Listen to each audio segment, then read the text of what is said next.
In my opinion, training to strike preemptively is one of the most important skills we can develop. This is something that we need to put time into, and it needs to be part of our tactics and attitude. We need to embrace the idea that fair play has no place in self-defense, and if you have every indication that someone is about to do violence to you, you should beat them to the chase and do violence first. Or I should say, use force first, because the lawful use of force is different than violence. When you hit, you need to hit hard, and you need to hit in ways that will cause your opponent to be debilitated, especially if you are working against armed opponents or multiple opponents. You need to be ruthless in this. You need to be able to strike to cause injury. You need to be able to strike to put the person down and take them out so you can either escape or move on to the next person who is attacking you. You cannot get locked up to a person in a multiple attack scenario, so you need to develop your striking to a very high ability. You need to be able to hit hard. Now, I may not be able to hit as hard as I could when I was a younger man, but I continuously train to make sure that I can still hold my own. This is not just physical training, it is also mental training. You need to develop a level of ruthlessness when you need to be ruthless.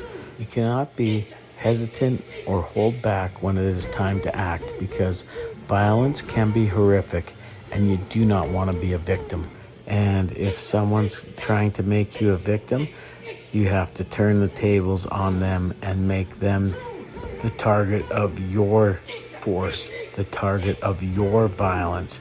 If your opponent has given you the right indications that they are about to use violence. Now, I couldn't do a video on preemptive striking without adding some Medusa training as well as some Western Piper methodology in the video.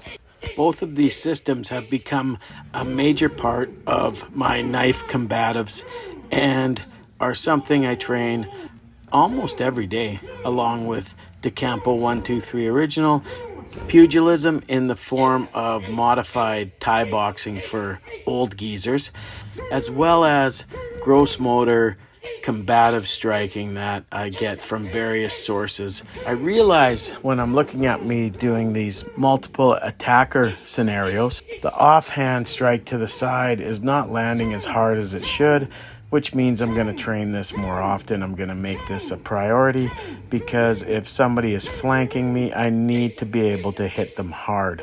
I need to be able to hit with authority.